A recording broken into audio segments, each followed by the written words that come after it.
For 30 years, I was Alara Vance, the shy ghost CFO of my family's real estate empire. I traded my MBA acceptance and 2 a.m. contract checks to save their legacy. They called me a calculator, but when they forged my signature to steal $1, $5 million my entire future, they treated me like a spare battery for Rhys's toy. They invited me to the Annual Gala as a prop. They didn't know the silver USB drive in my clutch held the forensic proof. I wasn't there for dinner, I was there for the execution. Have you ever been treated like furniture? An ATM that suddenly stopped spitting cash? We want to know, is silence truly a shield? Or is it the coffin that buries your voice?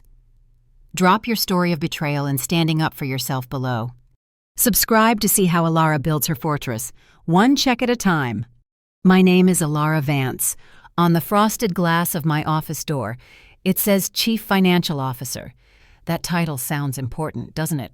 It sounds like power. But in the hallways of Vance Holdings, our family's real estate empire, I wasn't the boss, I was the ghost.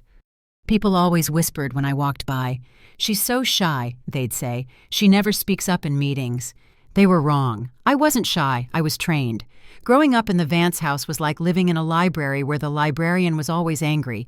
If you dropped a book, you got punished. If you stayed silent, you survived. So, I learned to make myself small. I learned to blend into the beige wallpaper. Silence wasn't my personality, it was my shield. Have you ever held your breath for so long your lungs burned just to avoid an argument? That was my entire childhood. I learned early on that in my parents' house, being quiet meant being safe. Being invisible meant you didn't get hurt. My life looked perfect on paper, literally. I loved paper. I loved the crisp lines of a fresh Excel sheet. I loved that 100 plus 100 always equaled 200. It never lied to you. It never promised to pick you up from soccer practice and then forgot. Numbers have rules. If you follow the rules, everything balances out. There is a specific kind of peace in a spreadsheet that real life never gave me. The world outside my office was messy. It was full of broken promises and loud voices. But inside my computer screen, I was a god. I could control the rows and columns. I could delete an error with a single click. You can't delete a father who looks right through you, can you?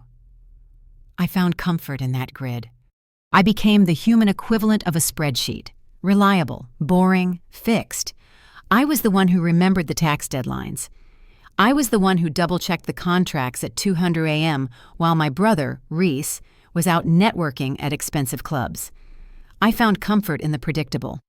I thought if I just worked hard enough, if I just kept the math perfect, they would finally see me as a person, not just a calculator. But that's the dangerous thing about trying to be perfect for people who don't care. You don't become valuable. You become furniture. They leaned on me, but they never looked at me.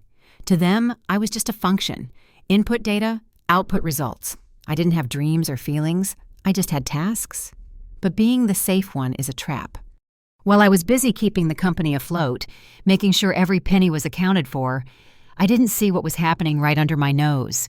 I was looking at the small numbers, but I missed the big picture. I missed the thief sitting across the dinner table. They say the devil is in the details, but in my family, the devil wore a tailored suit and had a winning smile. My brother, Rhys. He was the golden boy, the visionary. I was just the machinery that kept his stage lights on. I didn't mind the work. I didn't even mind the silence. What I minded was being erased. I thought I was safe in my world of numbers. I thought the ledger was the one place they couldn't touch me. I was wrong, dead wrong, because while I was balancing the books, Rhys was rewriting them. And he wasn't just stealing money, he was stealing my future. You think $1.5 million is a lot of money. It is. But what he took next, that was worth more than money. That was my soul. And he made one fatal mistake. He forgot that I'm the only one who knows where all the bodies are buried and exactly how much the shovels cost. My name is Alara Vance. On the frosted glass of my office door, it says Chief Financial Officer. That title sounds important, doesn't it? It sounds like power. But in the hallways of Vance Holdings, our family's real estate empire, I wasn't the boss, I was the ghost. People always whispered when I walked by. "She's so shy," they'd say. "She never speaks up in meetings." They were wrong. I wasn't shy. I was trained. Growing up in the Vance house was like living in a library where the librarian was always angry. If you dropped a book, you got punished. If you stayed silent, you survived. So, I learned to make myself small. I learned to blend into the beige wallpaper. Silence wasn't my personality. It was my shield. Have you ever held your breath for so long your lungs burned, just to avoid an argument? That was my entire childhood. I learned early on that in my parents' house, being quiet meant being safe. Being invisible meant you didn't get hurt. My life looked perfect on paper. Literally, I loved paper. I loved the crisp lines of a fresh Excel sheet. I loved that 100 plus 100 always equaled 200. It never lied to you. It never promised to pick you up from soccer practice and then forgot. Numbers have rules.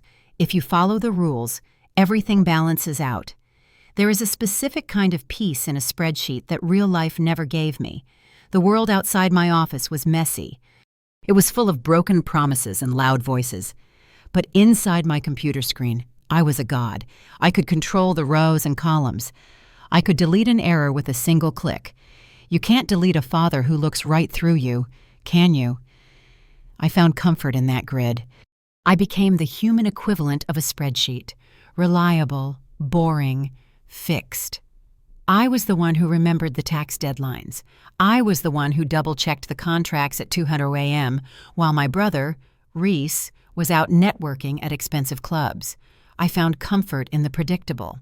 I thought if I just worked hard enough, if I just kept the math perfect, they would finally see me as a person, not just a calculator. But that's the dangerous thing about trying to be perfect for people who don't care.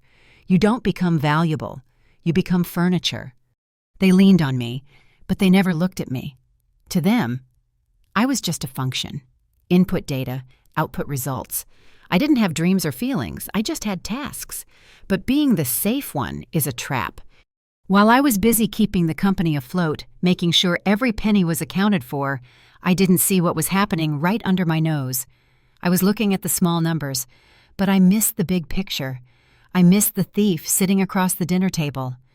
They say the devil is in the details, but in my family, the devil wore a tailored suit and had a winning smile. My brother, Rhys, he was the golden boy, the visionary. I was just the machinery that kept his stage lights on. I didn't mind the work. I didn't even mind the silence. What I minded was being erased. I thought I was safe in my world of numbers.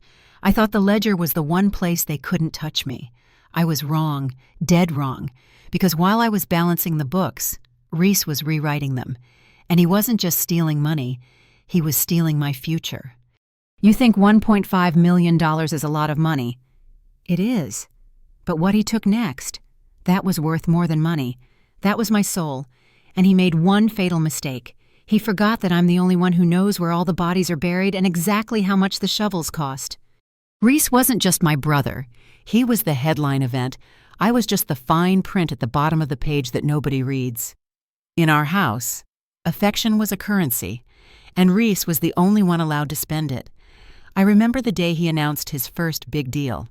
It wasn't even signed yet. It was just a handshake and a maybe, but my parents popped a bottle of champagne as he had just conquered a country. "To Rhys!" my father roared, raising his glass so high the liquid sloshed over the rim. "To Vision!" my mother beamed, her eyes crinkling in a way they never did for me. I sat there, sipping water, thinking about the student loan payment I had just sent out that morning. I paid for my own college, every cent. I worked 2 jobs while studying finance. Not because we were poor, but because asking for money felt like admitting defeat. Rhys got a blank check. I got a lesson in responsibility. It's funny how heavy a piece of paper can feel when it's ignored. My achievements lived in the shadows. When I graduated summa cum laude, my diploma was placed on the kitchen counter. By dinner time, it was buried under a stack of unpaid utility bills and a grocery list for a party celebrating Rhys's birthday. It wasn't that my parents hated me. I don't think they had enough energy left over from loving Rhys to hate anyone. They just preferred the louder story. Rhys was the action movie. I was the documentary they fell asleep watching.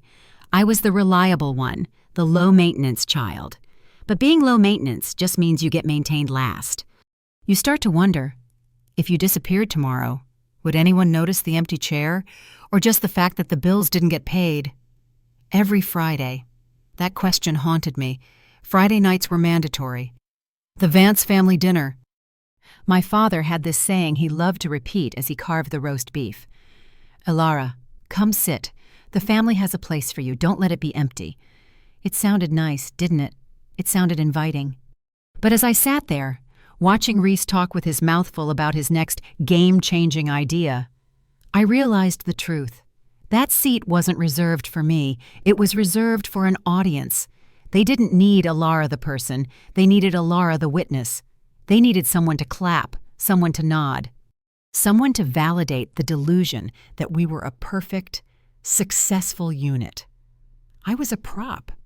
I was the extra in the movie of Rhys's life, cast solely to make the hero look taller. But you can only be a prop for so long before you start seeing the cracks in the set. I watched Rhys across the table. He was glowing, laughing, soaking up the praise like a sponge. But I knew the numbers. I knew the vision my parents toasted to was bleeding cash. I saw the credit card statements he tried to hide. I saw the business trips that looked a lot like vacations in Vegas. I kept quiet because that's what the good daughter does. She fixes the mess. She patches the holes in the boat while the captain drills new ones. I told myself it was for the family. I told myself I was keeping the peace. But looking at Rhys that night, seeing the way he smirked as he poured more wine, I felt a cold shiver run down my spine. It wasn't just arrogance on his face anymore. It was something else, something desperate. He looked like a man who had made a bet he couldn't cover. And he was looking at me not like a sister, but like a piggy bank he was about to smash open. I should have run then. I should have stood up and left. Because that Friday, the air in the room didn't smell like roast beef. It smelled like a lie that was about to rot. That Friday, the air in the dining room felt thin, like a storm was sucking all the oxygen out of the house. I should have known something was wrong just by looking at Rhys. Usually, before these family dinners, he was a mess of nerves, checking his phone every 30 seconds, wiping sweat off his upper lip. But tonight, he was floating. He was practically vibrating with a triumphant energy that I hadn't seen in years. He sat at the head of the table, drumming his fingers on the mahogany wood. Tap, tap, tap. That rhythm. It wasn't a nervous tick. It was a victory march. He looked like a man who had just cheated death and picked its pocket on the way out. Why was he smiling at me? That was the scariest part. He raised his wine glass in my direction. A small, secret salute. My stomach turned over. I knew that look. It was the look of a gambler who thinks he's unbeatable. Tap, tap, tap. That sound dragged me back 3 years. It pulled me right back to the worst day of my life. The day the ground fell out from under me. 3 years ago, Vance Holdings wasn't a powerhouse, it was a sinking ship. Rhys had bet big on a luxury condo development in a swamp. He called it visionary. The bank called it a disaster. The loans were called in. The creditors were circling like sharks. I was 27 then, preparing to leave. I had my life packed in cardboard boxes. I had an acceptance letter to an MBA program in Chicago and a deposit down on a studio apartment with a view of the lake. I was finally going to be Elara, not Rhys's sister. Then came the meeting in my father's study. The curtains were drawn. My mother was weeping into a handkerchief, making small, choked sounds. My father wouldn't look at me. He was staring at a spot on the carpet. On the desk sat a single piece of paper. It was a bank transfer authorization. "We had no choice, Elara," my mother sobbed. "We couldn't let the company fail. It's the family legacy." I walked to the desk. The paper was heavy in my hand.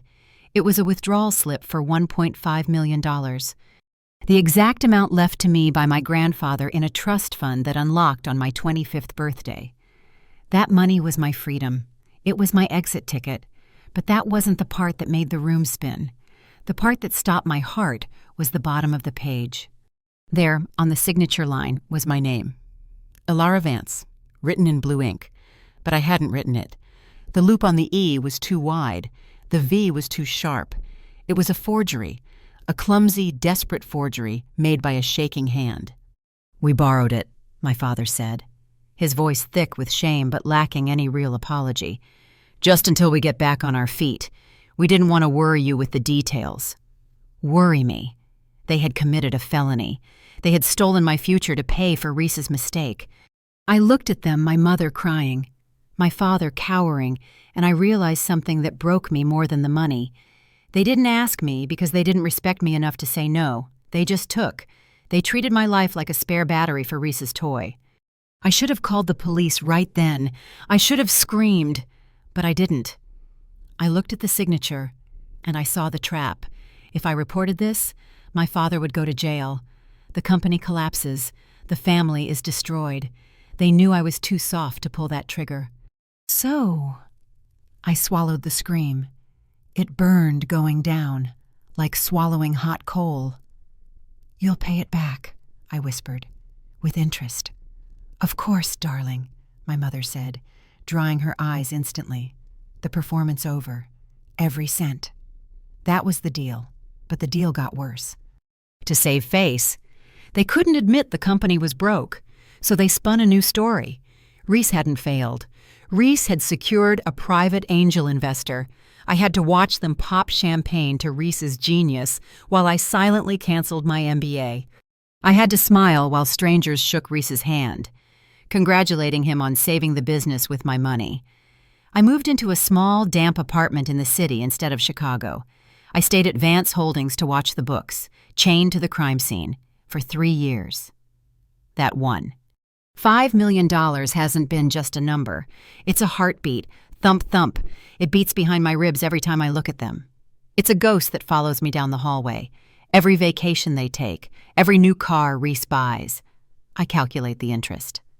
I became the ledger of debts. I kept the tally in my head because writing it down felt too dangerous. They thought I had moved on. They thought that because I was quiet, I had forgotten. But you don't forget the moment your parents decide you are worth less than your brother's reputation. Back at the dinner table, the sound of the spoon hitting the glass brought me back to the present. Clink. Rhys stood up. He buttoned his suit jacket. He looked taller than usual, more arrogant. "I have an announcement," Rhys said, beaming at the table. "I've got a new project. Bigger than the last one. And I've found a way to fund it that's going to blow everyone's mind." My blood ran cold. The temperature in the room seemed to drop 10 degrees. I looked at my father. He was pale again, staring at his plate. I looked at my mother. She was twisting her napkin, refusing to meet my eyes. And then I looked at Rhys. He wasn't just happy. He was guilty. I knew that look. I knew that specific brand of manic confidence. He hadn't just found a new project. He had found a new source of money. Suddenly, the one. $5 million wasn't just a past debt. It was a precedent. If they could get away with it once, why wouldn't they do it again? My phone buzzed in my pocket, a notification from my bank app, just a small, silent vibration. But in that quiet room, it felt like an earthquake. I didn't need to look at the screen to know what was happening. I felt it in my gut. The thief wasn't just at the table. The thief was active. And this time, he wasn't just taking my past, he was coming for whatever I had left. The number hung in the air like a poisonous cloud. 1. $5 million. I watched the words hit them. My father's fork clattered onto his porcelain plate, a sharp, violent sound that cut through the holiday music playing softly in the background. My mother let out a breathless, high-pitched laugh, the kind she used when a waiter spilled a drink. She reached across the table, her manicured fingers trying to touch my hand, trying to push the truth back into the box. "Oh, Alara, sweetheart," she said, her voice trembling just enough to sound concerned to the guests, but warning to me. "You've had too much wine. You're confused. We can talk about finances later." She was doing it again, the spin, just like 3 years ago. She was trying to paint me as the hysterical daughter, the one who couldn't handle her drink, the one who imagined things. She looked around the table at the board members and investors, smiling that tight, fake smile. "She's been working so hard lately," she added. nodding to them. Stress does funny things to the memory. Rhys finally found his voice. He didn't look scared anymore. He looked annoyed. He adjusted his tie, leaning back as if he were the adult in the room. "Alara," he said, his tone dripping with condescension. "Don't make a scene. It's Christmas. Sit down." Sit down. Be quiet. Be the spreadsheet. For a second, the old Alara almost listened. The Alara, who was trained to keep the peace, almost apologized. I felt that familiar tightness in my throat, the urge to shrink, to say, "I'm sorry, I don't know what came over me." But then I looked at Rhys. I saw the smugness in the corner of his mouth.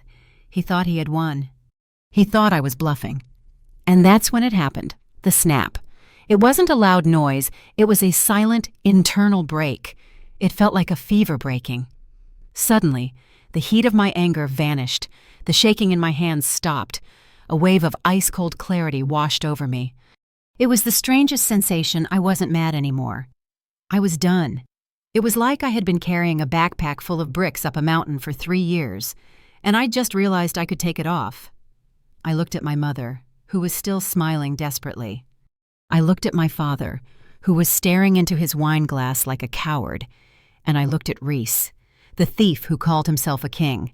They weren't my family. They were bad investments.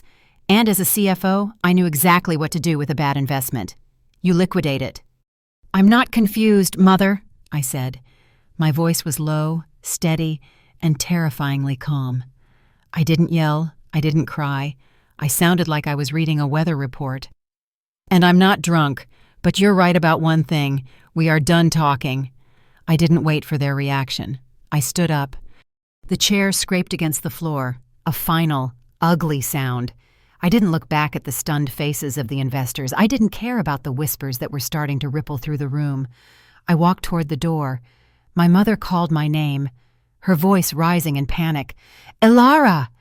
Where are you going? Alara!" I grabbed my coat from the rack near the entrance. The wool felt rough under my fingers, real and grounding. I walked out of the banquet hall and into the lobby.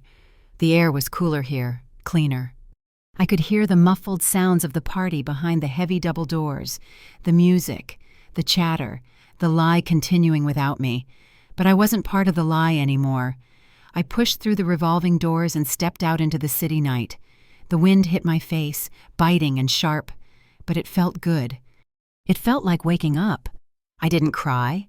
I didn't hail a taxi to go hide in my bed. I stood on the sidewalk, the city lights blurring in the mist, and I reached into my pocket. My hand closed around my phone. It felt heavy, like a weapon.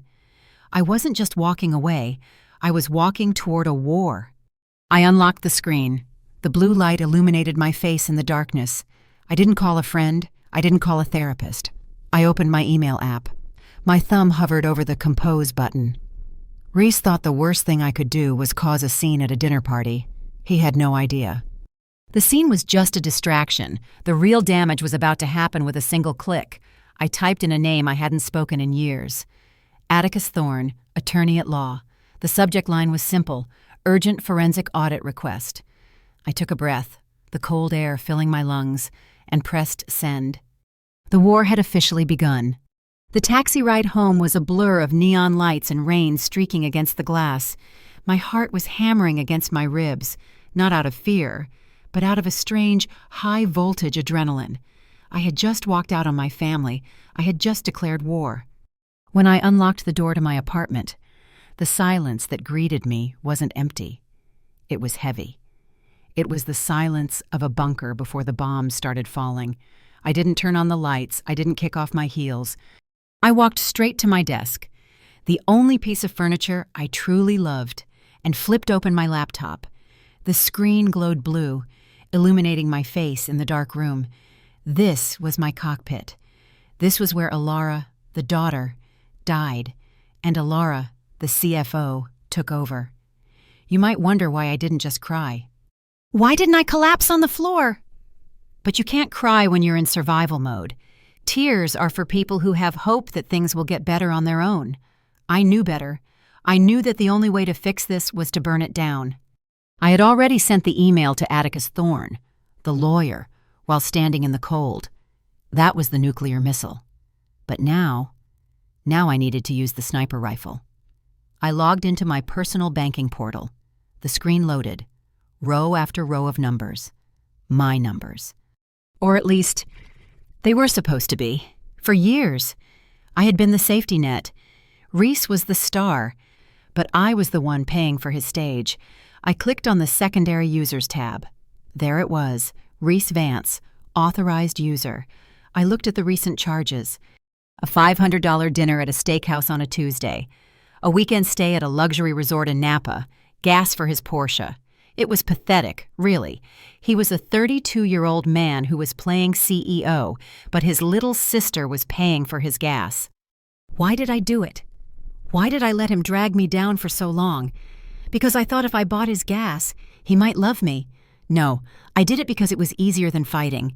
I did it because paying the bill was the only way to make them stop talking. But tonight, I wasn't paying for silence. I was buying my freedom. I hovered my mouse over the Remove User button. My finger trembled. Just a little. Not because I was scared of him, but because I knew what this meant. This wasn't just about money. This was about cutting the umbilical cord. Canceling his access to my credit card was a slap in the face more violent than any physical hit. It was telling him, "You are not a man. You are a leech." Click. The screen refreshed. User removed. I felt a rush of cold air fill my lungs. I didn't stop there. I opened the insurance portal. Rhys's car insurance, under my name, because my credit score was perfect and his was a disaster.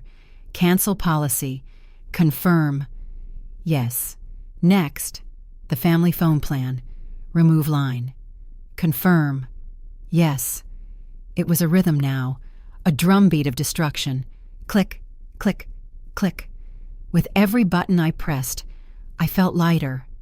I was surgically removing them from my life. I was scraping the barnacles off the hull of my ship. I sat back in my chair, the leather creaking softly. The room was still dark, but the numbers on the screen looked brighter than ever. I had done it. I had initiated the forensic audit that would expose the $1.5 million theft, and I had just cut off the cash flow that kept Rhys's lifestyle afloat. Tomorrow morning, he would go to buy a latte, and his card would be declined.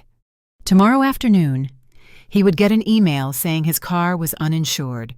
The embarrassment would be small at first, like a paper cut, but paper cuts sting, and when you have 1,000 of them, you bleed out. I walked to the window and looked out at the Seattle skyline. The Space Needle was a bright torch in the distance. I felt a strange calm settle over me. It was the calm of a soldier who has set the charges and is just waiting for the timer to hit 0. I wasn't just a spreadsheet anymore. I was the one holding the eraser, and I had just erased them. Suddenly, the silence in the room was broken. My phone, which I had tossed onto the sofa, lit up. Then it buzzed. Once, twice, a long, angry vibration that rattled against the cushion. I didn't need to look at the caller ID to know who it was. The dinner was over. The check had arrived. And nobody at that table had the money to pay it. I stared at the glowing phone, watching it dance across the fabric. I didn't pick it up. I let it ring, because this wasn't a conversation anymore. This was a countdown. And if they thought a declined credit card was bad, they had no idea what was waiting for them in my lawyer's inbox on Monday morning. The real storm hadn't even made landfall yet. The silence that followed was louder than any screaming match. For 48 hours, my phone didn't ring. No angry voicemails from my mother. No threatening texts from Rhys. Just nothing. You might think that felt peaceful, like the calm after a storm. But I knew better. In the Vance family, silence isn't peace. Silence is the sound of a weapon being loaded. They weren't ignoring me. They were regrouping. They were trying to figure out if I was bluffing. I needed to get the shaking out of my hands. I couldn't sit in my apartment and wait for the other shoe to drop. So, I joined a kickboxing gym 3 blocks down. I had never thrown a punch in my life. I was the girl who did yoga, the girl who breathed through the stress. But breathing wasn't working anymore. I needed to hit something. Thwack! The sound of my glove hitting the heavy bag echoed in the grim, sweaty basement gym. It was a satisfying, dull thud. My knuckles burned inside the wraps. Sweat dripped down my forehead, stinging my eyes. I imagined the heavy bag was the stack of unpaid bills I kept in my bottom drawer. Thwack! I imagined it was the fake smile Rhys gave the investors. Thwack! With every punch. I felt a little bit of the fear leaving my body. The trembling in my fingers was replaced by a dull ache. It was pain, yes, but it was my pain. I chose it. It wasn't forced on me. After the gym, I walked home with a strange sense of clarity. I stopped at a coffee shop on the corner. The barista, a guy with a nose ring and kind eyes, smiled at me. "Double shot espresso, right?" he asked. I blinked. He remembered my order. A total stranger paid more attention to me than my own father did at Christmas dinner. I smiled back, and it felt rusty, like a muscle I hadn't used in years. "Yes," I said. "Thank you." I sat by the window, watching people walk by. They looked so normal. They had no idea that 3 blocks away, a woman was planning the destruction of a corporate empire. It felt like I was an undercover agent in my own life. But the moment of peace was shattered the second I got back to my apartment. There was a package waiting at the front desk. A thick brown envelope with the seal of Thorne and Associates. My stomach did a flip. This was it. I took the elevator up, the envelope heavy in my hands.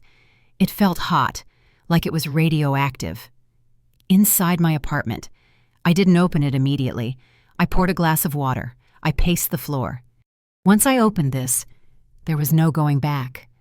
This wasn't just suspicion anymore. This was proof.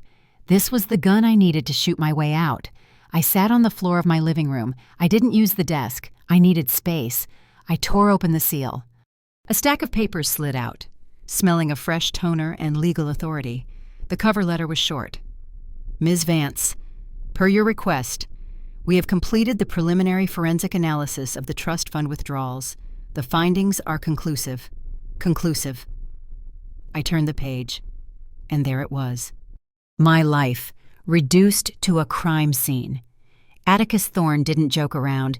He had hired a handwriting expert. The report was filled with zoomed-in photos of signatures.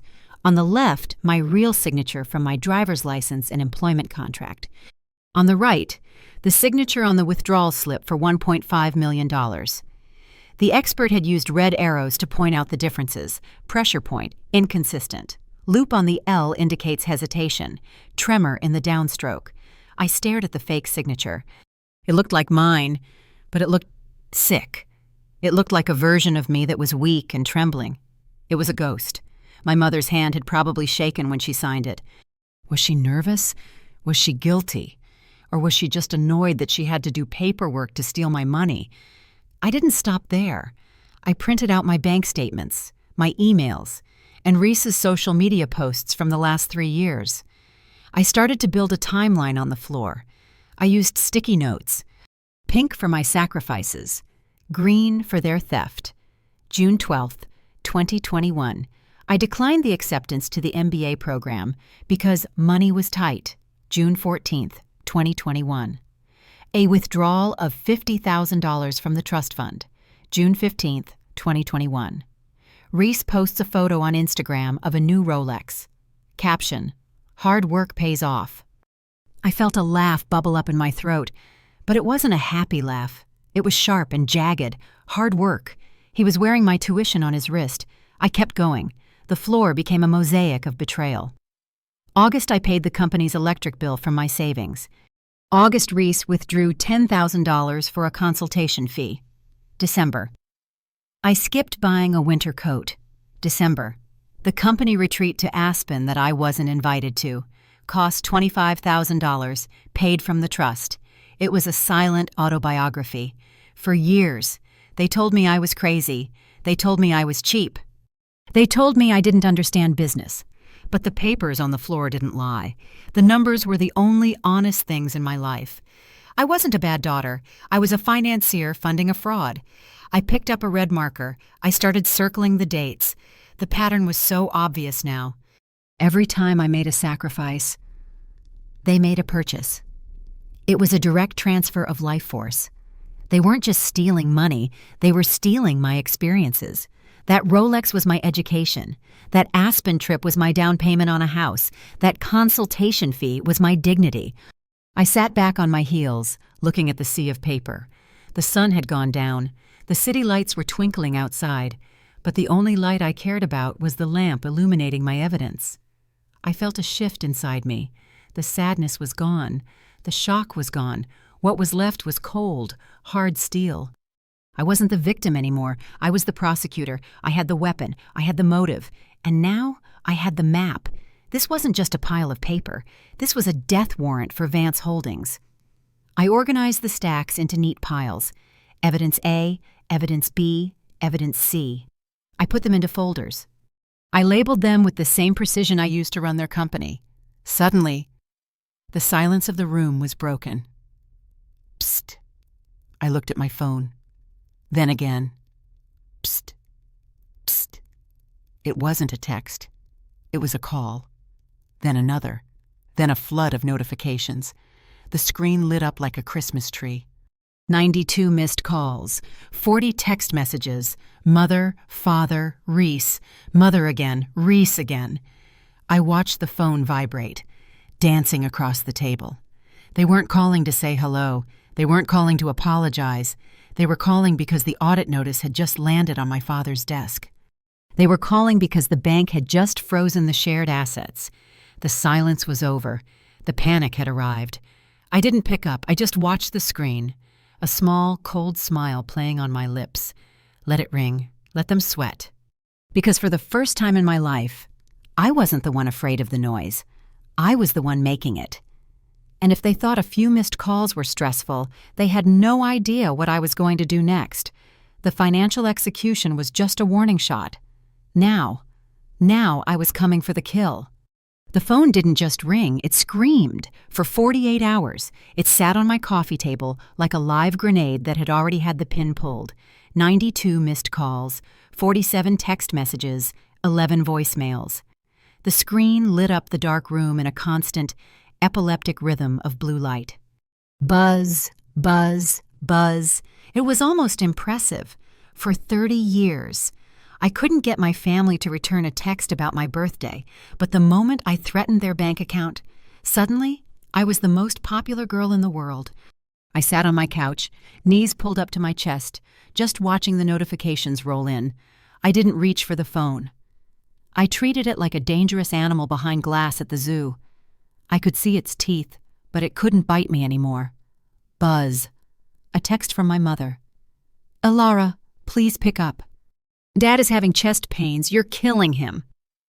I took a sip of my tea. It was warm, soothing chamomile. I felt a flicker of the old guilt, that programmed instinct to run and fix things. But then I looked at the timestamp. She sent that text 2 minutes after the bank froze their assets.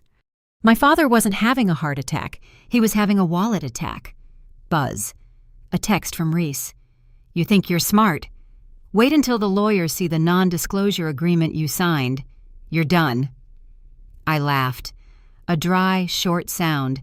There was no non-disclosure agreement. He was bluffing. He was throwing rocks at a tank. Buzz. A text from my father. "We can handle this privately. Think about the company's reputation. Think about the employees." That one actually made me angry.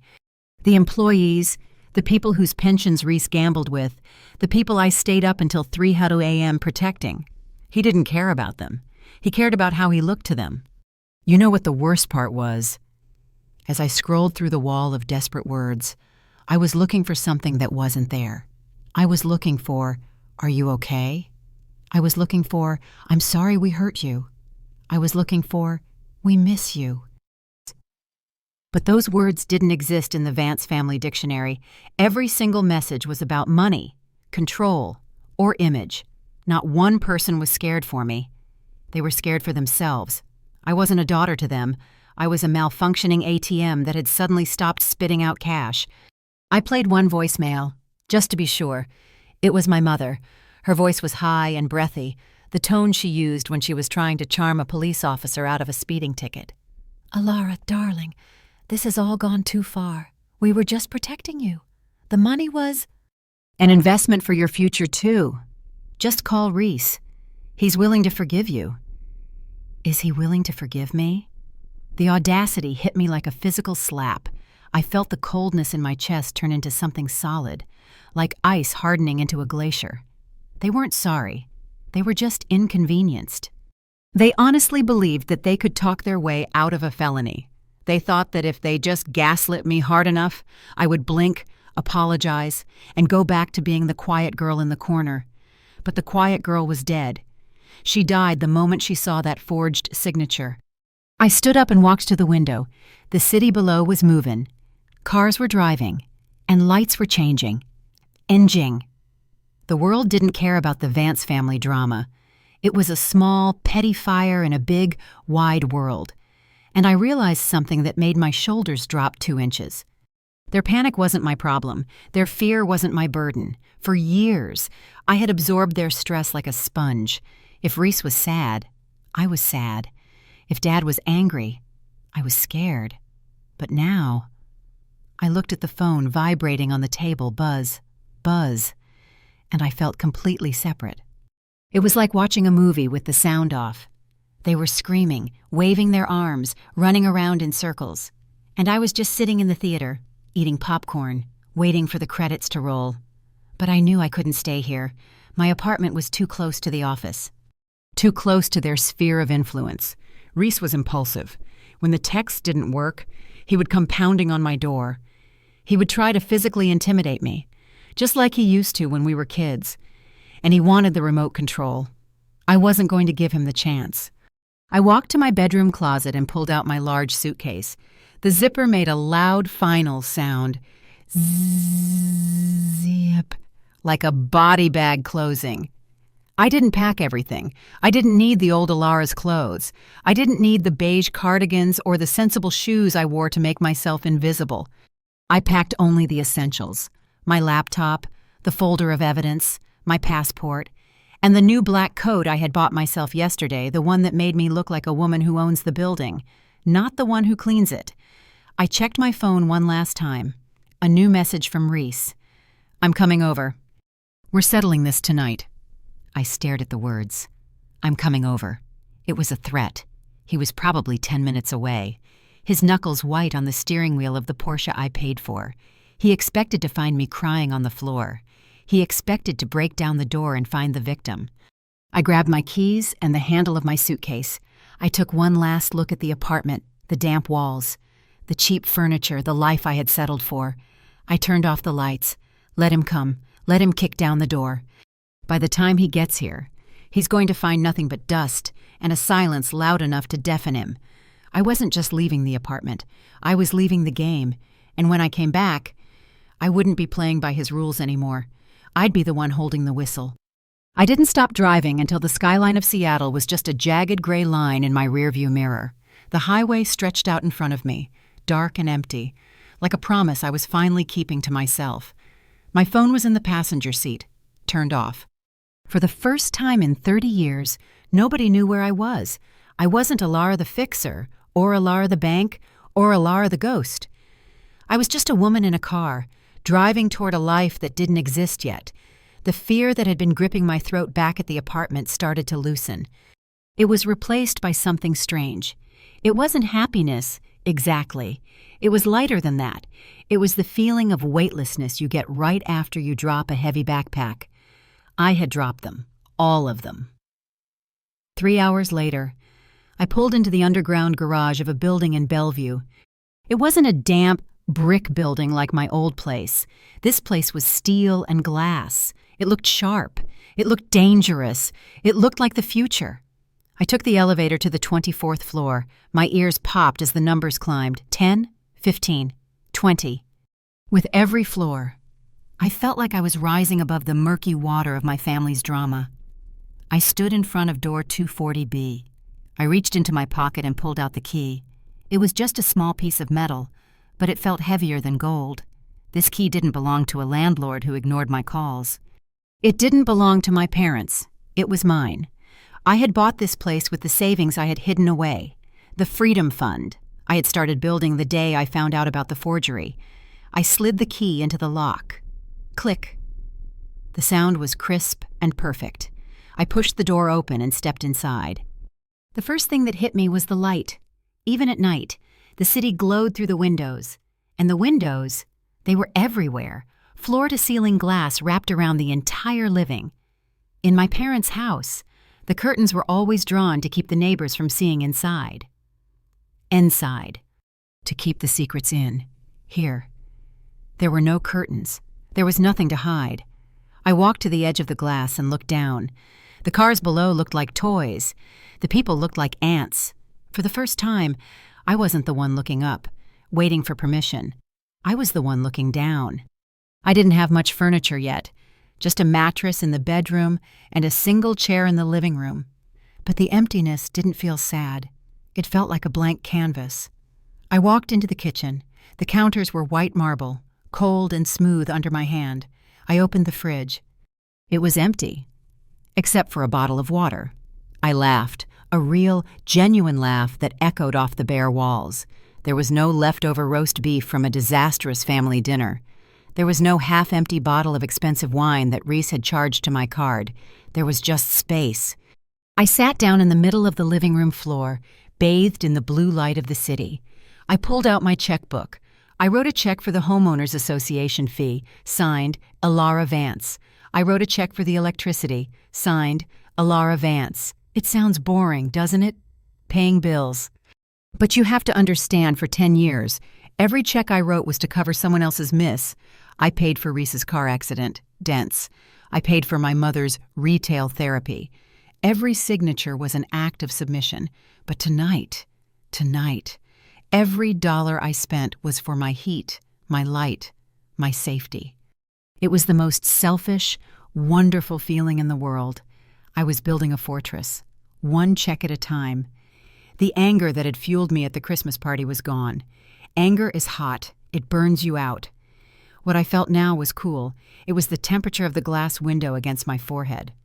It was clarity. I realized I didn't hate my family anymore. Hate implies that I still care what they think. I didn't. I just wanted them to be a line item in my past, a debt that I had finally written off. I spent the next week just existing. I bought a white couch. I never would have bought white before Rhys would have spilled red wine on it within a week. But here, the white couch stayed white. I woke up when I wanted. I drank coffee in silence. I didn't jump when the phone rang, because I had changed my number. Only the lawyer, Atticus, had the new one. I was crossing a bridge. I could feel it. The old Alara, the one who hunched her shoulders and apologized for taking up space, was dead. She died in that damp apartment in Seattle. The woman living here stood taller. She walked louder. She owned things. But peace is a funny thing. It makes you soft if you're not careful. I was standing by the window one evening, watching a storm roll in over the mountains, when I felt a sudden chill. It wasn't the air conditioning. It was intuition. The silence had lasted too long. My family wasn't the type to just let a cash cow walk away. They were predators, and predators don't give up when the prey escapes. They just get hungrier. I turned away from the window and saw my laptop sitting on the kitchen island. The screen blinked on. A single notification. It wasn't a text from Rhys. It wasn't a call from Mom. It was an email. From Vance Holdings, Executive Office. Subject, Annual Investment Gala. Mandatory attendance. I stared at the screen. The text was black and sharp against the white background. Mandatory. They were still trying to give me orders. They thought I was still an employee. They thought they could summon me like a dog. I didn't delete it. I didn't panic. I walked over to the laptop and touched the screen. My finger traced the logo of the company my grandfather built, the company they stole from me. They wanted me there. Fine. They wanted to show off the united front to the investors. They wanted to pretend everything was normal. I smiled, but it wasn't a nice smile. It was the smile of a wolf who sees the trap and decides to eat the bait anyway. They were inviting me back into the lion's den. But they forgot one thing. I wasn't walking in alone this time. I was bringing the truth with me, and the truth is heavy enough to crush the whole building. 3 weeks of silence were broken with a single, short vibration on my kitchen counter. Psst! It sounded harmless, like a fly buzzing against a window. But when I turned the phone over, the screen displayed a name that made my stomach tighten. Mother. I stared at it, waiting for the apology. I was waiting for, "We are so sorry," or "Please come home, we miss you." But the Vance family doesn't apologize. They negotiate. Tight. The text was short, brutal, and completely lacking in humanity. Annual Investment Gala, Friday, 7 p.m., downtown Weston. Dress formally. Don't be late. That was it. No, "How have you been?" No, "Are you still alive?" Just an order. I put the phone down on the cold marble counter. I didn't throw it. I didn't scream. I just stood there and let the audacity of it wash over me. They were unbelievable. After stealing my money, forging my signature, and gaslighting me for 3 years, they still thought they owned me. They thought I was a remote-controlled car, that they could just drive back into the garage whenever they needed it. Why did they invite me? It wasn't because they wanted to see me. It was because the investors were asking questions. I was the CFO. If I weren't at the biggest event of the year, the rumors would start. Is the family fighting? Is the company unstable? Is the money safe? They needed me there to stand next to Rhys, smile, and look like the obedient little sister. I was a prop. They needed a cardboard cutout of a happy family to hide the rotting walls behind it. They were betting on my fear. They were betting that Alara, the good daughter, would show up just to avoid a scene. They were right about one thing. I was going to show up. But they were wrong about which Alara was coming to dinner.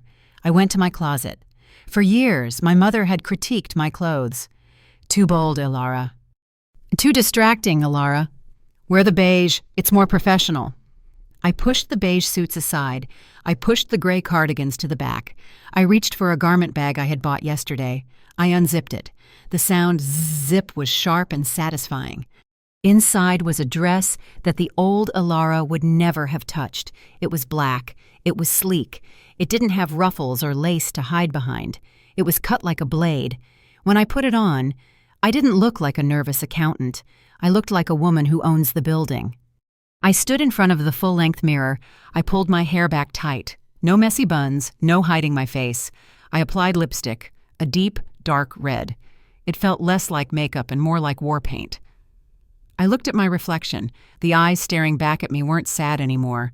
They were flat, cold, focused. I wasn't going there to make peace. I wasn't going there to scream or cry or throw a drink in Rhys's face. That's what a child does. I was going there to work. I walked over to my desk and picked up the most dangerous item in the apartment. It wasn't a gun or a knife. It was a small, silver USB flash drive. Inside this tiny piece of plastic was the forensic audit, the bank statements, the forgery proof, everything I had spent the last month organizing. It weighed less than an ounce, but it was heavy enough to sink a battleship. I dropped it into my clutch purse. Click. The clasp snapped shut. I walked out of my apartment and locked the door. My heels clicked against the hallway floor. Click, clack, click, clack. It sounded like a countdown. I got into the elevator and pressed the button for the lobby. My heart wasn't racing. My hands weren't shaking. I felt a strange, icy calm. This wasn't a party. It was a job interview for my new life. The Uber driver was waiting outside. "Going somewhere nice?" he asked, looking at my dress in the rearview mirror. "I have a presentation to make," I said, looking out the window as the city lights blurred by. "Must be a big one," he said. "You have no idea," I whispered. We pulled up to the hotel. I saw the valet parking the luxury cars. I saw the golden lights spilling out of the ballroom entrance. I saw the banners Vance Holdings, building the future. I gripped my purse tighter. My parents thought they were inviting a prop to their stage. They didn't realize they had just invited the demolition crew. The show was about to start, but I was the one writing the ending. And unlike their fairy tales, this one wasn't going to have a happily ever after. The ballroom of the Weston Hotel didn't look like a crime scene. It looked like a jewelry box. Amber lights dripped from the crystal chandeliers, casting a warm, expensive glow over the room. The air smelled of roasted duck and heavy perfume. I stood at the entrance, gripping my black clutch so hard my knuckles turned white. Inside that purse was the silver USB drive, the bomb I was about to detonate. I saw them immediately. My family. They were sitting at the center table, the royal family of real estate holding court. My mother was laughing at something a banker said, her head thrown back, her diamond earrings catching the light. My father looked serious and important, shaking hands with the mayor, and Rhys looked like a king. He was wearing a tuxedo that probably cost more than my first car, and he was glowing. He wasn't sweating tonight. He wasn't nervous. He looked like a man who believed his own con. I took a deep breath. The air in the lobby was cool, but the air in the ballroom was hot and suffocating. I stepped through the double doors. My mother spotted me first. Her eyes widened, scanning my black dress, my severe hair, the dark lipstick. For a second, she looked confused. She was expecting the beige mouse. She got the black widow. But then, her training kicked in. She gave me a tight, approving nod. A nod that said, "Good girl, you came to play your part." She pointed to the empty chair next to her, the Alara seat, the seat for the prop. I didn't move toward the table. I stayed in the shadows near the back wall, watching. I wasn't here to eat dinner. I was here to serve it. The lights dimmed. The chatter in the room died down. A spotlight hit the stage, and my father walked up to the podium. He tapped the microphone. Thump, thump. "Ladies and gentlemen," his voice boomed, rich and fatherly. "We have faced storms. We have faced market crashes. But the Vance family does not break." Applause rippled through the room. My father smiled, but his eyes were dead. He looked down at Rhys. "Tonight, we honor the vision that saved us. We honor the man who founded the Capitol when the wells ran dry. My son, Rhys Vance." The room erupted. People stood up. They clapped. I felt a physical pain in my chest, a sharp stab of injustice. The man who found the Capitol. He didn't find it. He stole it. He stole it from the granddaughter of the man who built this company. I watched Rhys stand up and wave. He looked so proud. He actually believed he was the hero. That's the thing about liars eventually. They forget the truth themselves. But the numbers never forget. I saw the audio-visual booth in the back corner of the room. It was a small, dark, tented area where the technicians controlled the lights and the projector. I started moving. I didn't run. I walked with the smooth, silent purpose of a ghost. I moved along the wall, blending into the darkness. No one looked at me. Why would they? I was just Alara. I was the background noise. I slipped behind the black curtain of the AV booth. A young guy with a headset was sitting there, monitoring a laptop. He looked up, startled. "Hey," I whispered, flashing a quick, professional smile. "I'm Alara Vance, the CFO. My brother just sent me back. He wants to switch the slide deck for the finale. He added some new revenue projections." The tech guy didn't hesitate. Why would he? I was a Vance. "Oh, sure thing," he said. "We're about 2 minutes out from the slideshow. Do you have the file?" "Right here." I pulled the silver USB drive from my clutch. It felt hot in my hand. I handed it to him. He plugged it in. Click. "File name?" he asked. "The Real Legacy.ptx," I said. He clicked on it. "Okay, it's queued up. You cut it close." "I know," I said, my voice dropping dead cold. Timing is everything.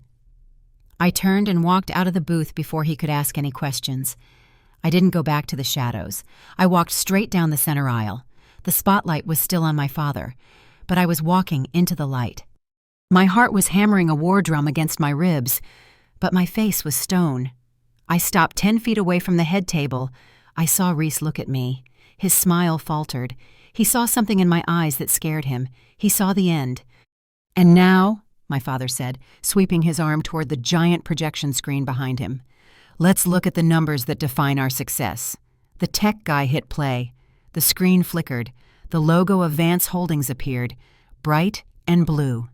Then it changed. It wasn't a graph of soaring profits. It wasn't a picture of Rhys shaking hands with investors.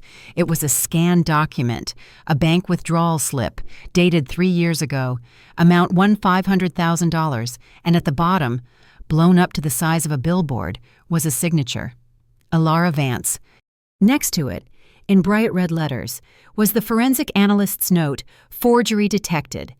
The applause died instantly. It was like someone had sucked the air out of the room.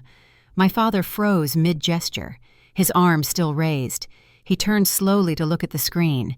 His face went gray. The slide changed. Click. A bank statement showing the money being transferred to a casino in Las Vegas. Click. An email from Rhys to my father. "She'll never notice. She's too busy balancing the books to look at the trust." The silence in the room was heavy, thick, and terrifying. A glass dropped somewhere in the back. Crash, but nobody moved.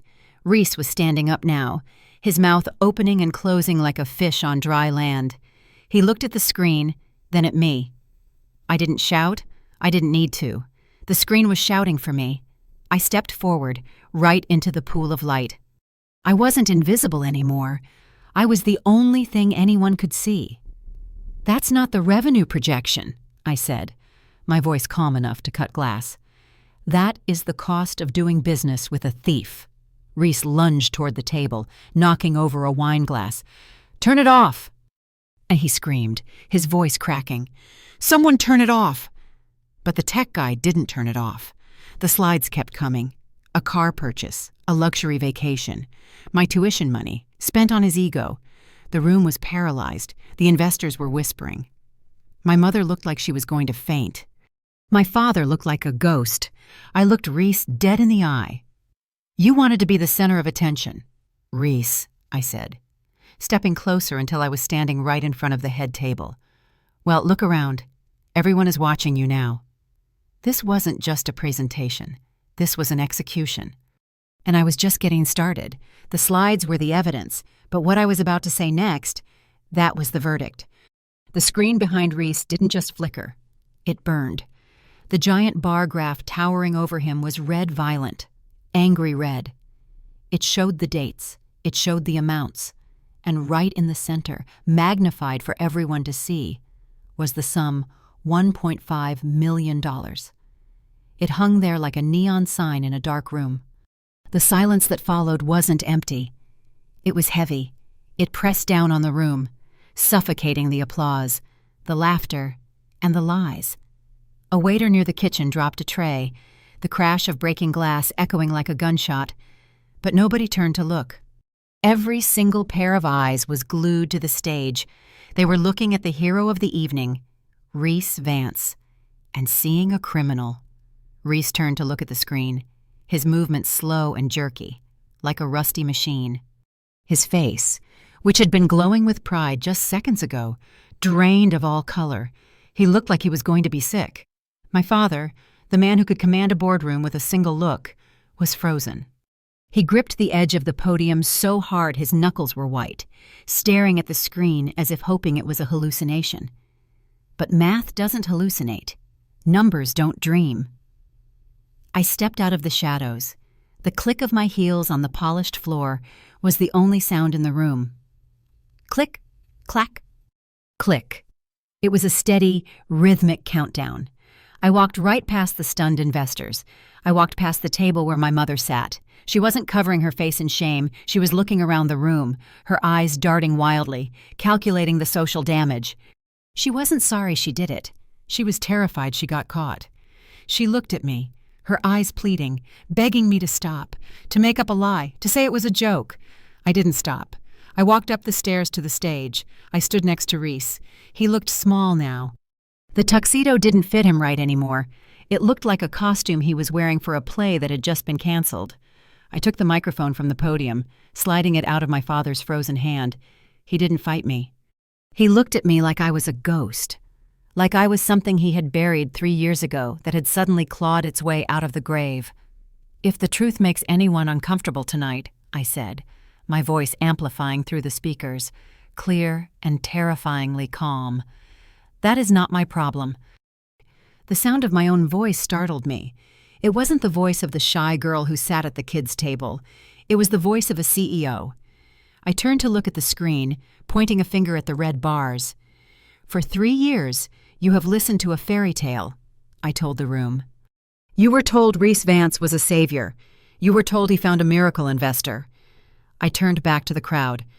There was no investor. There was just a trust fund, my trust fund, and a forged signature. A gasp rippled through the room. I saw the bankers exchanging looks. I saw the lawyers pulling out their phones. The spell was broken. Rhys finally found his voice. It was thin and reedy, cracking under the pressure. "Alara, please," he stammered, his hands shaking as he reached out to me. I didn't ask them to do it. Mom and Dad, they handled the money. I didn't know." He was doing it again. Even at the end, he was trying to hide behind someone else. He was throwing our parents under the bus to save his own skin. I looked at him, and for the first time in my life, I didn't feel jealousy. I didn't feel anger. I felt pity. He was pathetic. "You didn't ask," I said, speaking into the mic so everyone could hear his shame. "No, Rhys, you didn't ask, because asking would have required you to think about someone other than yourself." I took a step closer to him. He shrank back.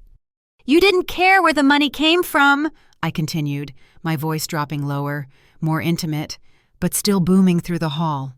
"You just enjoyed being the hero in a story that was never yours. You liked the applause, you liked the cars, you liked pretending you were a king." I gestured to the screen, to the evidence of his theft. "Well, look at the board. Rhys, look at the numbers. The bill has come due, and you can't pay it." My mother stood up at the table, knocking her chair over. "Alara, stop this!" she shrieked, her voice shrill and desperate. "You're ruining the family. You're ruining everything." "I didn't ruin this family," I said, looking down at her from the stage. "I just turned on the lights." This was it. This was the moment I had dreamed of for 1,000 nights. I wasn't just the calculator in the back room anymore. I was the narrator. I looked out at the sea of faces, the investors, the partners, the rivals. They weren't looking at Rhys. They weren't looking at my father. They were looking at me. For 30 years, I had been in Viz. I had been an extra in the movie. But tonight, I was the only person in the world who mattered. I didn't do this to win their love. I didn't do this to get the money back. I knew that money was gone. I did this for one reason, to be seen, to force them to look at the daughter they tried to erase. The air in the room shifted. The shock was turning into action. I saw the hotel manager speaking frantically into a walkie-talkie near the exit. I saw the flashing blue lights reflecting against the ballroom windows outside. Sirens wailing in the distance, getting louder, getting closer. My father seemed to hear them too. He slumped against the podium, an old man defeated by his own greed. Rhys looked at the doors, panic rising in his eyes like a flood. "You should probably call your lawyer." "Rhys," I said, placing the microphone gently back on the stand. "Although, looking at these numbers, I don't think you can afford one anymore." I turned my back on them. I didn't wait for the police to burst through the doors. I didn't wait to see them put the handcuffs on my brother. I didn't need to see it. I knew how the math ended. I started walking toward the side exit, the only person moving in a room full of statues. The hardest part wasn't destroying them. It was walking away without looking back. But as I reached for the door handle, I heard the heavy thud of the main doors flying open and a voice shouting, "Police!" "Nobody move." I paused, hand on the latch. A smile touched my lips, not a happy smile, but a finished one. The presentation was over. Now, the real reckoning began. The chaos behind me was loud officers shouting, chairs scraping, the collective gasp of 100 wealthy people watching their world collapse. But my mind was quiet. I paused with my hand on the cold brass handle of the exit door. I turned back one last time, not to gloat, not to smile, but to make sure they heard the only thing that mattered. "For the record," I said, my voice cutting through the panic like a knife through heavy curtains. My father looked up from his hands. My mother stopped sobbing. "I don't want the company. I don't want the CEO chair. I don't need your validation. I looked at the red bar graph still burning on the screen, the proof of my existence. I just refuse to let you erase me. I pushed the door open. Whoosh! The sounds of the ballroom, the sirens, the shouting, the shattering of the Vance legacy were instantly cut off as the heavy door swung shut behind me. Silence. Sudden, shocking silence. I walked down the long, empty hallway of the hotel. My heels didn't click this time. They felt like they were floating. I stepped into the revolving door and pushed. The glass spun, pushing me out from the warm, fake amber light of the hotel into the biting cold of the Seattle night. The air hit my face like a slap, but it felt good. It felt real. It smelled of rain and exhaust and wet pavement. I took a deep breath, filling my lungs until they hurt. For 3 years, I had been holding my breath. For 3 years, I had been walking on eggshells, afraid that one wrong step would break the family. Well, the family was broken. The eggshells were crushed, and I was still standing. I didn't call a taxi. I walked. I walked block after block, the adrenaline slowly fading into a deep, bone-heavy exhaustion. But it wasn't the heavy exhaustion of depression. It was the good kind of tired. The kind you feel after you finish a marathon, or after you survive a surgery. I looked at my hands. They weren't shaking. The ghost was gone. I wasn't the quiet one anymore. I was the one who struck the match. 48 hours later, the intercom in my new apartment buzzed. It wasn't the frantic machine gun buzzing of the last few days. It was a hesitant, singular sound. I knew who it was. I had seen the news. Rhys was out on bail, but his passport was C. The stock price of Vance Holdings had plummeted by 40% in 2 days. The board of directors had suspended my father pending an investigation. The empire was crumbling. I pressed the button. Come up. When I opened door 240B, I almost didn't recognize the 2 people standing in the hallway. My father, who always wore Italian suits and stood 6'2", looked like he had shrunk 3 inches. His shoulders were slumped. He was wearing a sweater I had never seen before. It looked old, fuzzy, defeatist. My mother wasn't wearing makeup. Her face looked gray and lined, like a map of all the lies she had told. They stood on the threshold, afraid to step onto the white marble floor. "Alara," my mother whispered. Her voice was cracked. "Come in," I said. I didn't offer them tea. I didn't take their coats. I walked over to the white couch and sat down, leaving them to stand or find their own place. They sat on the edge of the chairs, looking around at the glass walls, the city view, the stark, clean emptiness of my life. They looked like tourists in a foreign country. We wanted to see how you were," my father said, staring at his hands. "I'm fine," I said, and I meant it. My father reached into his jacket pocket. He pulled out a thick envelope. I knew that shape. It was a legal document. He placed it on the coffee table between us. He pushed it toward me with a trembling finger. "It's the deed to the lake house," he said, his voice thick. And we're transferring 20% of the company shares to your name. We talked to the board. We can fix the narrative. We can say you were a whistleblower who is now taking a leadership role." My mother nodded eagerly, tears welling in her eyes. "Yes, darling, we can fix this. You can have the title. You can have the credit. We just want to be a family again." I looked at the envelope. A week ago, that envelope would have been everything I wanted. A week ago, I would have begged for those shares. I would have seen it as love. But now, I looked at it and saw what it really was. It was a bribe. It was a bandage on a bullet wound. They were trying to buy my silence again. They were trying to buy their way back into control. I didn't touch the envelope. I looked up at them, and I felt a strange sensation. The anger was gone. The hate was gone. All that was left was clarity. "I don't want it," I said. My father blinked. "What?" "But it's the lake house." "You always loved the lake house." "I loved the lake house because it was the only place you guys didn't yell at each other," I said calmly. "But I don't need your house. I have a home."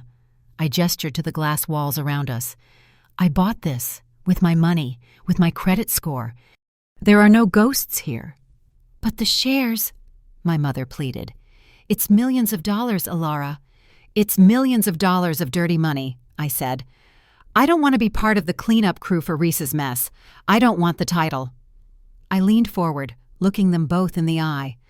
You still don't You think this was about $1.5 million all-in. You think this is a transaction. I don't need your assets, I said, my voice soft but steel hard. What I needed was your respect. What I needed was honesty. You stole from me, and then you told me I was crazy for noticing. You can't write a check to fix that. My father lowered his head. A single tear dripped onto his expensive loafers. We were just trying to hold it all together. Alara, we were scared. I know, I said. And because you were scared, you made me invisible. You sacrificed the daughter who would have done anything for you to save the son who didn't care about you. The room went quiet. The only sound was the hum of the refrigerator and the distant city traffic. I'm not angry anymore, I said, and I was surprised to find it was true. But I'm done disappearing. I'm done being the good girl who fixes the spreadsheet and hides in the corner. I stood up. It was the signal. The meeting was over. They stood up too. Slowly. Painfully. They looked at me with a mix of fear and awe. They didn't know this woman. They had raised a mouse, and they were looking at a lion. My mother started, then stopped. If we want to see you again, then you call me, I said. You ask if I am. Maybe we can get coffee.offie, but we don't talk about business, and we don't talk about Rhys. We talk about me. They nodded. They walked to the door. My father paused, his hand on the frame. He looked back at me, and for the first time in 30 years, he really looked at me, not as an asset, but as a person. You look strong. Alara, he whispered. I am, I said. The door clicked shut. Click. I was alone again, but this silence wasn't empty. It was full. I walked to the window and pressed my hand against the cold glass, looking out at the sprawling city of Seattle. The lights twinkled like millions of potential futures. For years, I thought keeping the peace meant keeping my mouth shut. I thought love meant making yourself small so others could feel big. I thought silence was a shield. I was wrong. Silence isn't a shield, it's a coffin. It doesn't protect you, it erases you. I looked at my reflection in the glass. I saw the black dress. I saw the red lipstick. I saw a woman who had burned down her old life to build a new one. Choosing myself didn't destroy my family. The lies did that. Choosing myself just broke the cage. I turned away from the window and walked toward my kitchen. I had a lot to do. I had a new job offer in my eye, have a date with a kickboxing bag tomorrow morning, arning. I had a life to live. The spreadsheet was closed. The final balance was 0. And for the first time in 30 years, the story didn't belong to Rhys. It didn't belong to my parents. It belonged to me. Police! Nobody move! The shout echoed off the crystal chandeliers, bouncing around the ballroom like a trapped bird. I didn't flinch. I didn't turn around to watch the officers swarm the head table. I didn't need to see my father's face crumble or watch Rhys try to stammer his way out of handcuffs. I knew exactly what that looked like. I had seen them try to talk their way out of the truth for 3 years. But you can't talk your way out of a forensic audit. The math was done. The equation was balanced. I paused with my hand on the cold brass handle of the side exit door. The room behind me was a storm of noise gasps, shouting, the crash of a chair falling over. But I felt a strange bubble of silence around me. I looked back, just for a second, not at the chaos, but at the empty space where I used to stand, the shadows in the back of the room. That's where Alara the ghost used to live. That's where the girl who paid the bills and kept her mouth shut used to hide. I left her there. She didn't belong to me anymore. For the record, I said, though nobody in that screaming room could hear me. I was speaking to the universe, or maybe just to myself. I don't want the company. I don't need the applause, I just won't let you erase me. I pushed the heavy door open. Thud. The door closed behind me. cutting off the noise instantly. The silence of the service hallway was sudden and shocking. I walked down the long, carpeted corridor, my heels clicking on the floor. Click, clack, click, clack. I pushed through the final set of doors and stepped out into the night. The Seattle air hit me like a bucket of ice water. It was freezing, the kind of cold that hurts your lungs. But it was the best thing I had ever felt. It smelled of rain and exhaust and pine trees. It smelled like reality. I took a deep breath, filling my chest until it hurt. For years, I felt like I was breathing through a straw, terrified of taking up too much air in my parents' house. Now, I could breathe the whole world in. I wrapped my coat tighter around myself and looked up at the sky. No stars, just the heavy gray clouds reflecting the city lights. I started walking. I didn't hail a cab, I just walked. I needed to feel the pavement under my feet. I needed to know that the ground wasn't going to open up and swallow me just because I told the truth. This wasn't revenge. Revenge is hot. Revenge is messy. Revenge is about hurting them because they hurt you. This was cold. This was clean. This was surgery. I had cut out the rot to save the patient, and the patient was me. I walked for blocks, the sirens fading behind me. Every step took me further away from being Rhys's sister and closer to just being Alara. I realized I wasn't happy. Happiness is a fleeting thing. What I felt was relief. It was the feeling of finally putting down a heavy suitcase you didn't know you were carrying. I had stepped out of their shadow, and for the first time, I didn't burn up in the sun. I just stood there, solid, real. 2 days later, the buzzer to my apartment rang. It was a Sunday afternoon. The rain was tapping against the floor-to-ceiling windows of my new place. Tap, tap, tap, a gentle, steady rhythm. I was sitting on my white couch, reading a book. Not a ledger, not a contract, a novel. Something pointless and beautiful. I knew who was at the door before I checked the camera. Rhys was in custody, denied bail because of the flight risk. That left only 2 people. I buzzed them up. I didn't frantically tidy the apartment. I didn't check my hair in the mirror. I didn't put on shoes. I stayed in my comfortable clothes. Barefoot. This was my home. They were the guests. When I opened the door, the sight of them almost broke my heart. Not because I missed them, but because of how small they looked. My father, the man who used to terrify me with a single raised eyebrow, looked like he had shrunk 3 inches. His shoulders were slumped. His face was gray and unshaven. My mother looked fragile, like a porcelain doll that had been dropped and glued back together wrong. Her eyes were red. She wasn't wearing her diamonds. They stood in the hallway, hesitant to cross the threshold. They looked at the bright, open space of my apartment, the marble, the glass, the view, and they looked confused. They couldn't understand how the quiet mouse could build a lion's den. "Alara," my mother whispered. Her voice trembled. "Come in," I said. I didn't offer them a drink. I didn't take their tea. I walked over to the window and stood there, keeping the glass between them and me. Them. They sat on the edge of the couch, looking uncomfortable. My father cleared his throat. It sounded like a rusty hinge. "Rhys is in a lot of trouble," he said. He couldn't even look me in the eye. "I know," I said. "Fraud usually leads to trouble." My mother started, then stopped. She took a breath. "We made mistakes. Alara, we know that now. We were scared. The company was sinking. We thought we could fix it before you noticed. We never meant to hurt you." "You didn't mean to hurt me," I repeated, turning to face them. "You just didn't care if you did. There is a difference." My father reached into his jacket pocket. His hand was shaking. He pulled out a folded document. "We want to make it right," he said, his voice desperate. "We've spoken to the lawyers. We can transfer the house to your name. We can give you 50% of the remaining shares in Vance Holdings. You can run it. Alara, you can be the CEO. It's what you're good at." I looked at the paper in his hand. A year ago, that offer would have been everything I ever wanted. A year ago, I would have begged for that validation.